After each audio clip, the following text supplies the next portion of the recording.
Magandang hapon. Welcome sa Lotto Result Today PH. Narito ang mga resulta para sa 2 p.m. draw, January 16, 2026.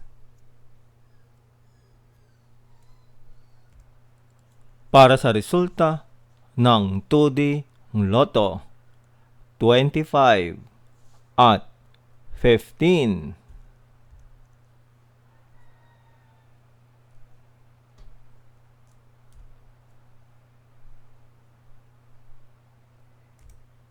Para sa resulta ng 3D Lotto, 2, 8 at 1.